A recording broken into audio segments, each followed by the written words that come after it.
дар вазорати саноат ва технологияҳои нав бахшида ба рӯзи президенти ҷумҳурии Тоҷикистон ва 33-солагии иҷлосияи 16-уми Шӯрои Олии Ҷумҳурии Тоҷикистон бо иштироки роҳбарият, фаъолон ва кормандони ин сохтор чорабинӣ бо шукӯҳи идона баргузор гардид.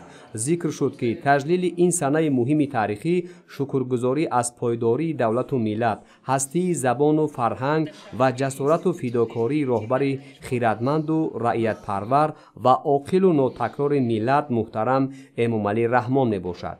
ба таъкиди иштирокдорон, иҷлосияи 16-уми Шӯрои Олии Ҷумҳурии Тоҷикистон дар шароити ниҳоят ҳассосу вазнин доир шуда, миллати тоҷикро ба мушкиливу хатарҳои сиёсӣ рӯбарӯ сохт. 16 ноябри соли 1992 президенти Ҷумҳурии Тоҷикистон, пешвои миллат муҳтарам Эмомалӣ Раҳмон бо иродаи қавӣ, ҷасорат ва хиратмандии фавқулода роҳбарии давлатро ба зимма гирифта, дар тӯли беш аз 13 солаи охир барои таъмини суботи кишвар ва пешрафти соҳаҳои афзалиятнок саҳми арзишманд гузоштанд.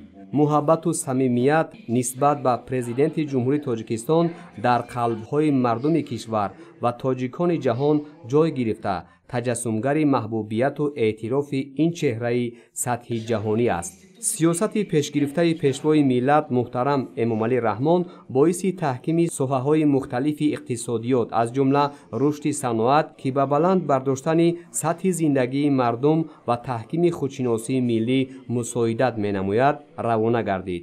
соҳаи саноат ҳамчун тасмими стратегии давлат ба рушди устувори кишвар саҳм гузошт ва дар замони истиқлолият бо дастгириву роҳнамоиҳои президенти Ҷумҳурии Тоҷикистон, пешвои миллат муҳтарам Эмомалӣ Раҳмон ва ҳукумати кишвар дар ин самт иқдомҳои муассир пеш гирифта шуд. таъсиси корхонаҳои нави истеҳсолӣ, рушди технологияи инноватсионӣ ва таъмини сокинон бо кор яке аз ҳадафҳои саноатикунонӣ бо суръат дар кишвар мебошад, ки давоми солҳои охир дар ин ҷода тадбирҳои муҳим амалӣ шуд ва дастовардҳо низ беназиранд.